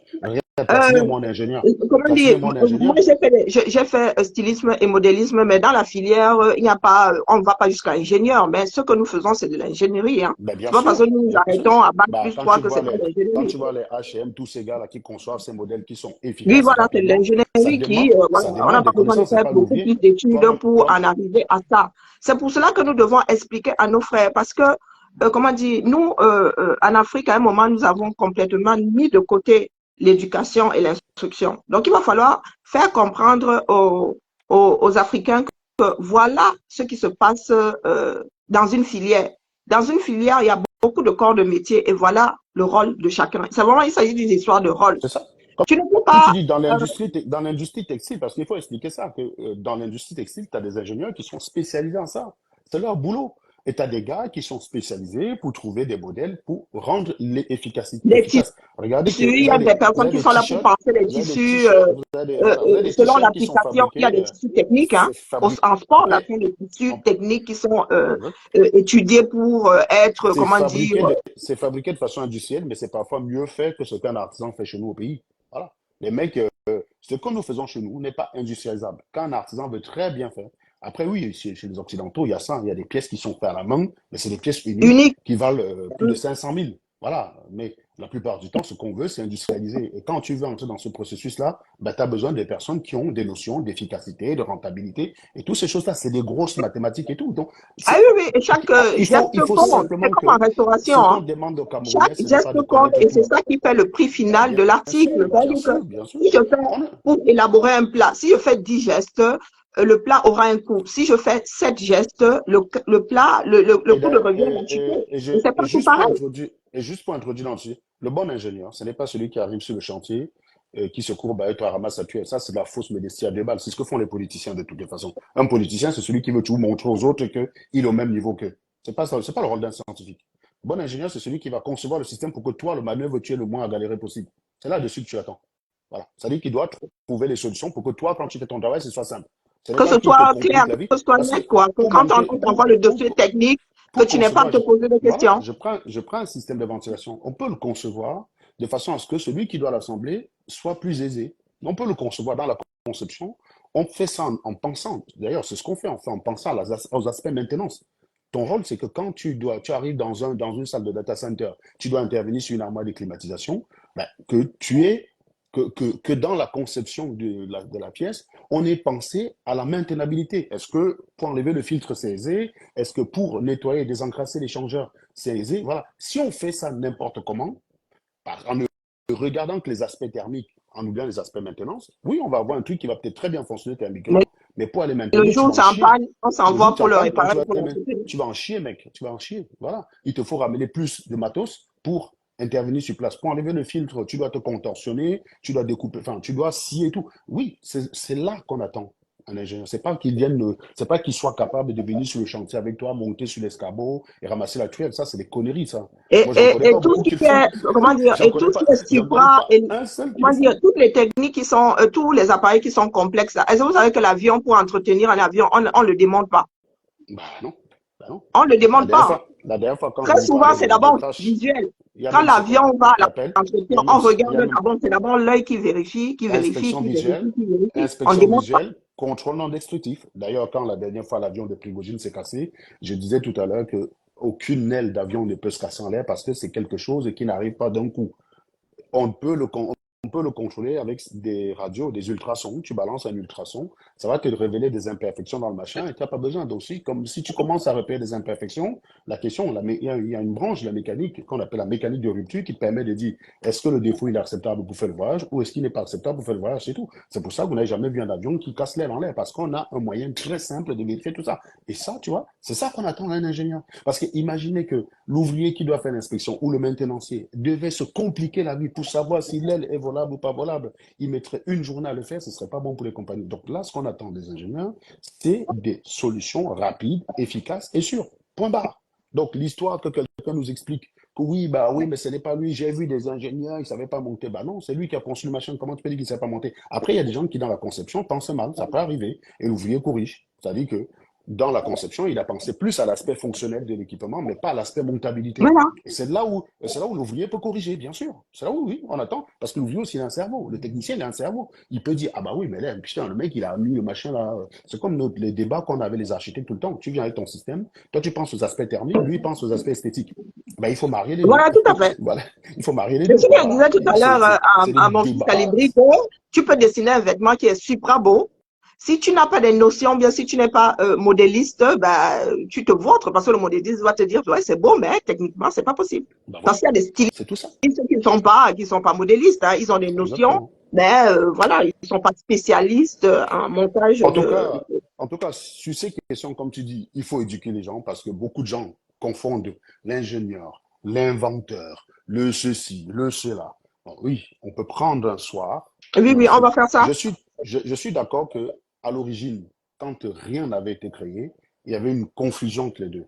Parce que les premiers inventeurs, oui, c'était très souvent les ingénieurs. Pour inventer un moteur de bagnole, il y a plutôt besoin d'avoir quelques connaissances en matière de thermodynamique et tout le Bataclan. Oui, je suis d'accord là-dessus. Je suis d'accord. Mais au jour d'aujourd'hui, il y a la fonction d'ingénieur, c'est tellement diversifié. Et à l'époque, ces gars-là partaient de rien. Au jour d'aujourd'hui, le métier d'ingénieur est cadré. Je ne peux pas arriver à mon poste et je fais n'importe quoi. Il y a un standard qui m'oblige à respecter un certain nombre de points. Même si tu conçois un groupe froid aujourd'hui qui est même 10 fois plus efficace, s'il n'est pas homologué par les standards, il est invendable. Voilà. Donc, on travaille, l'ingénieur, c'est celui qui trouve les solutions dans le cas. En fait, le rôle d'un ingénieur, il est comme un juriste. Le juriste a le code pénal pour appliquer la loi, et toi, l'ingénieur, tu as les standards. Voilà. Tu n'es pas libre. C'est le chercheur qui est libre. Parce que le chercheur, il est dans la recherche. Il travaille dans le champ des solutions possibles. Lorsqu'il trouve une solution, il passe à la phase d'homologation. Et une fois que c'est homologué, on marque le standard dessus. Donc, on dit le produit il est conforme au standard en vigueur. Et voilà. Et à partir de là, moi, je peux dans le cadre de mon application, l'utiliser. Mais je ne peux pas faire appel à une solution qui est au standard. Elle sera rejetée, on va perdre du temps, on va perdre l'argent, et en prime, bah, je serai viré. Voilà. Pourtant, la solution, elle est peut-être meilleure, hein, mais ça perd le temps. Tu dois travailler dans un cadre qui est défini, qui est très clair. Nous, notre travail, c'est beaucoup d'études. On a souvent la vision d'ingénieur, le gars qui fait trop les calculs. Mais mec, j'ai beaucoup de collègues. Moi, si je fais encore beaucoup de calculs, c'est parce que c'est d'abord une passion. Mais ne croyez pas que tous les ingénieurs font les calculs, hein. Il y a beaucoup de calculs que vous voyez souvent faire là en ligne. La plupart de mes collègues, ils seraient paumés par rapport à ça parce que depuis qu'ils sont sortis d'école, ils ont plus fait une intégrale double. C'est juste que moi, bah, je me maintiens, j'adore ça. Donc, je continue là-dedans. J'ai même poursuivi des connaissances dans des domaines que j'ai même pas appris à l'école parce que c'est ma passion. Quand les gens s'asseyent pour regarder 4 heures de direct de Fleur de Lille, moi, je vais m'asseoir 4 heures pour lire un bouquin de relativité générale, par exemple, parce que ça me passionne. C'est juste une question de chacun faire de son temps ce qu'il veut. Et après, ne soyez pas surpris que même si j'ai un domaine défini, que sur un certain nombre de questions, j'arrive à discuter avec des personnes qui sont dans d'autres domaines où ils sont parfois surpris que, mais comment tu fais pour savoir? Bah, parce que je ne regarde pas Fleur de Lille pendant 4 heures, ni les directs à la con. Je m'assois, je lis des bouquins, je m'en vais à la bibliothèque, je travaille, et au jour d'aujourd'hui, on a même la bibliothèque depuis chez soi. Donc voilà, c'est tout. C'est une question de passion. Et c'est pour ça que je vous dis que plus vous emmagasinez la connaissance, ce n'est pas ça, au lieu, ça produit l'inverse de ce que vous aviez quand vous êtes con. La certitude. Ah ben, mais je peux te dire, Karine, quand je sortais de l'école d'ingénieur polytech, j'allais au boulot en bouton de manchette. J'avais pas au boulot comme ça, là, comme tu vois chez nous sur tous ces boutons de manchette. J'étais sûr que, man, que la connaissance, j'avais atteint le summum. J'ai dit, quand je suis sorti de mon école, là, j'ai même mec qui parle en polytech. Pas les bêtises que vous dites que j'aime bien, là. Non, là. J'étais pire que ça. Mais à côté de ça, aujourd'hui, le Serge de 41 ans que je suis, trouve que ce Serge de 25 ans, là, était foncièrement bête. Ben oui, je pensais que j'étais arrivé, gars. Non, je pensais que j'étais arrivé. Mais non, je ne connaissais pas grand-chose. Je connaissais 2 ou 3 trucs que j'ai appris à l'école, c'est tout. Mais je ne connaissais pas grand-chose. Donc, ce qui fait qu'aujourd'hui, j'ai plus de prudence. Il y a beaucoup de sujets aujourd'hui que j'aborde avec prudence, que si c'était le moi d'il y a 15 ans, 16 ans qui abordait la question, je serais beaucoup plus péremptoire parce que j'aurais été naïf sur la question, en fait. Parce que j'aurais ignoré toute la complexité qu'il y a derrière. Ben oui, j'ai été aussi de tous ceux qui considèrent que le pays va mal, ben c'est la faute à Paul Biya. Ça, c'est une réponse simpliste, c'est un problème qui a des origines diverses et variées, complexes. Voilà. Et ce n'est pas l'idée de dire on doit avoir l'Africain aux Africains, parce que tous ceux qui disent ça, Karine, je les inviterai à aller regarder des documentaires extrêmement bien faits dans tous les pays où les gars sont battus pour que ce soit un noir qui dirige. Les Zimbabwéens se sont battus pour que ce soit Mugabe. Honnêtement, arrêtez de parler sur les réseaux sociaux. Allez interroger un Zimbabwéen. Il va vous dire comment ils ont lu l'heure sur Mugabe. Que Ian Smith, là, le dernier premier ministre blanc du Zimbabwe, c'était la meilleure chose qui leur soit arrivée. Allez demander aux Zimbabwéens. Ne restez pas sur les réseaux sociaux, vous êtes dans l'idéologie. C'est donc ça la différence peut-être parfois qu'il y a entre vous, les idéologues, et nous, les praticiens. Parce que nous, si moi je veux me faire un avis sur qui était Kadhafi, ben, je vais aller interroger un Libyen. Je ne vais pas aller interroger Kémy Seba ou Nathalie Yamb qui n'ont jamais vécu sous Kadhafi et qui ont juste l'idéologie. La seule chose qu'ils attendaient de Kadhafi, c'était son opposition à l'Occident. Et ça, il le faisait très bien. Et donc, c'était suffisant pour eux. Mais le Libyen, là, tous les matins au quotidien, il n'a pas envie de ça. C'est comme si tu disais à un Camerounais que t'inquiète pas, fiston, t'as pas d'eau potable, mais bien ne se laisse plus marcher par la France. C'est ça qui est important. Bah, va voir si ça va le rassurer. Quand vous regardez les vidéos d'Alain Tchamo, où vous avez des gamins qui disent nous, on veut l'école qu'on voit à la télé, sous-entendu, on veut l'école des Blancs. Vous êtes tout le temps sur Internet en train de dire que ce que le Blanc fait n'est pas bien. Vous êtes dans l'idéologie à 2 balles. Allez interroger un Zimbabwéen, comment on découpait les gens à la machette, comment on tabassait les gens, comment on assassinait. Il y a eu plus de morts sous Mugabe que pendant la décolonisation. Mais ça, personne n'en parle. Parce que vous n'interrogez jamais les Zimbabwéens, vous n'allez jamais jusqu'au bout des questions. Oui, ils ont voulu que le Zimbabwe soit dirigé par un Noir. Mais ça a été la catastrophe. Non, mais c'est quoi déjà être africain? Hier, moi, j'ai pris l'exemple de Yannick Noah qui a des enfants qui sont blonds, qui a un enfant qui est blond aux yeux bleus. Moi, je ne me permettrai jamais de dire au fils de Yannick Noah qu'il n'est pas africain ou qu'il n'est pas camerounais. C'est quoi la notion d'africain? Est-ce que être africain, être africain, c'est être noir? Non, de mon point de vue, non. C'est ça. Voilà. Après, maintenant, il y a des binationaux, il y a. Et moi, je ne suis pas de ceux qui disent que si un blanc a une expertise au-dessus de l'expertise de l'Africain, je ne lui donne pas le marché. Ce que je veux, c'est la performance. Donc, c'est une histoire de. C'est une histoire de performance, c'est pas une histoire de l'Afrique au noir, l'Afrique au noir. Non, l'Afrique n'est pas qu'au noir, l'Afrique est aux Africains qui peuvent être de différentes origines. Mais chez eux, ils considèrent que non, les seuls légitimes, c'est ceux qui sont noirs sur place. Je suis désolée, puisque nous avons désormais des enfants métissés, Non, ça ne c'est tient même pas là. qu'une fois en Europe, hein, c'est même qu'une fois en Europe vont expliquer qu'ils sont nés là, donc ils ont les mêmes droits. Enfin bref, c'est ça la bipolarité. Mon fils est candidat au conseil municipal des jeunes. Il a Ah passé les oui, primaires, il a gagné les primaires, donc ils sont maintenant deux dans la course là. Hier, il faisait son affiche de campagne. c'est Parce que cool. le petit, il est né là, il est impliqué dans la vie. Tu vas lui dire quoi? Ah ben non, tu es métis, c'est quelque chose que tu fais, tu ne seras jamais bon. Ah ben non, il est français, mon gars. Il est impliqué dans la vie communale. Et son premier, en fait, il a été candidat. Juste pourquoi? Parce qu'il veut qu'on mette un skatepark dans notre ville. Il veut un skatepark. Donc Il est il a dit, fier moi, je veux être de ce président, qu'elle parle. je veux être président du conseil des jeunes pour, C'est qu'on intéressant, foute ce hein. fameux skatepark. Voilà. Hier, Ludmilla a été, comment donc, on appelle dans les salles de classe, là, elle a été déléguée et elle assistait au conseil de classe ouais, et tout. C'est sympa, hein, hier, pouvoir il faisait son défendre ses affiche de camarades, campagne. Hier, il faisait pouvoir son affiche de défendre ses campagne, camarades, pouvoir voilà. défendre son point de vue, ça les forme, ça les forge, hein. C'est ça. Ben, tu vois, c'est pourquoi les gens, ils ont des discours à deux balles et tout. Donc, moi, si j'étais un papa panafricain stupide, je vais dire quoi à mon fils? Non, non, non, ne t'implique pas dans les affaires de la ville parce que un matin, ils vont te rappeler que ton papa est camerounais et que tu n'es pas Non, vraiment comme... Ouais, ça se tu aurais trouve, des il va idées. Mais finir quand vous par voir foutez, quand vous le foutez des idées skatepark, comme ça dans la l'école va tête, finir par voir quand un vous foutez... skatepark. Ben, oui, Ça c'est le se jour qu'il trouve. va la voir, je vais vous dire, mais en tout cas, c'est un gamin, hein. Sa candidature est purement motivée par un intérêt. Alors, parce qu'entre plusieurs gamins, ils se sont dit, ce serait pas mal si on avait un skatepark Oui, oui, dans le voilà. coin, quoi.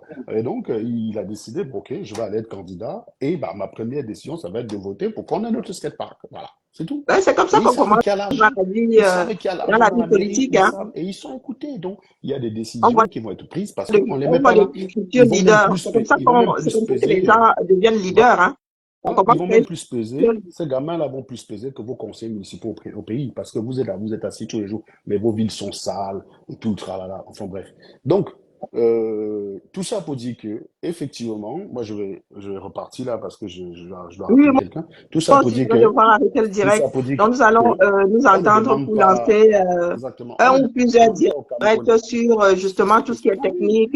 Voilà. N'hésite pas à prendre aussi Doc Bonny, hein, qui est dans la qui Oui, fait le oui, même tout à job fait. que moi sur les Oui, aspects c'est médicaux ce et genre de tout. direct que nous devons Voilà. élaborer. Ben J'ai oui, souvent parce que déploré le fait que les techniciens, ceux qui sont du métier, ne parlent pas assez et laissent nous non, autres portails je t'explique. nous Moi, je vautrer. discutais avec mes camarades. Je discutais avec mes camarades. Le problème, c'est quoi? C'est que quand tu as les couilles de venir parler comme nous autres, on te dit que ce n'est pas ta place. Que les vrais gens comme toi sont au bureau en train de faire des recherches. En fait, pour eux, t'as plus de 15 millions, 1000 ingénieurs qui se sont assis, qui ont réfléchi à l'application là tous les jours, qui est censée s'améliorer, hein, qui est parfois même plus efficace que la CRTV chez nous. Ça veut dire que toi et moi, on arrive à faire des directs qui sont de meilleure qualité que la CRTV simplement Ah avec une oui, oui, tout application. à fait. On est en train d'expliquer que ces gars-là, ils se sont assis au jour d'aujourd'hui avec un téléphone, tu as le résultat qu'il aurait fallu démarrer avec avec des gros outils, une batterie d'outils devant toi et tout.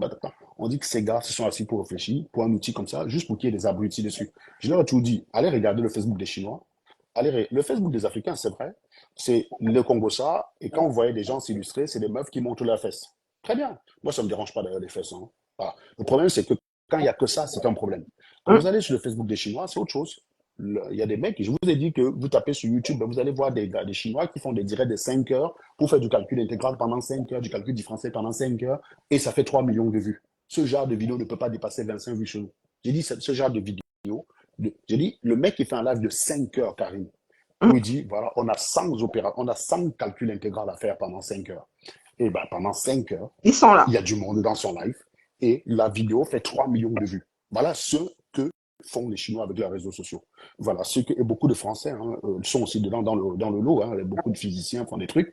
Nous, on considère que le réseau social, c'est pour venir écouter Flore de Lille, c'est pour venir écouter les, les vieux pelons déblatérer sur des sujets qu'ils ne maîtrisent pas. Et puis quand tu viens leur dire que tu te trompes, on dit, ben non, tu es jaloux. Ah, ben non, tu ne fais même pas de vues. Ah, monsieur 43 vues. Et ils sont fiers de te dire que tu as 0 vues. Alors qu'ils sont en train de dire que nous, on est bêtes parce que nous, on préfère écouter de la merde. Et voilà. Et après, un matin, ils vont te dire, oui, nous, en avant, c'est pas, les Chinois ont fait comment? Hein, ils étaient comme nous en 1900. Bah oui, les Chinois en 1916 étaient comme vous. Mais sauf que contrairement à vous, ils ont bossé, les gars. Vous aimez le Congo ça, vous aimez la danse. Tous les blogueurs africains qu'il y a sur les réseaux sociaux, c'est des gens qui font la danse, c'est des gens qui dansent en métro, c'est des conneries de ce genre.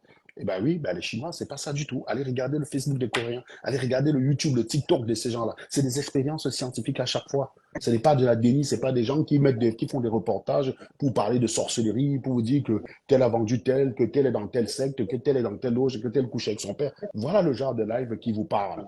Quand on commence à vous dire, oui, Karim, moi, a vendu Samy depuis Bafoussam déjà, que il était, ça vous intéresse.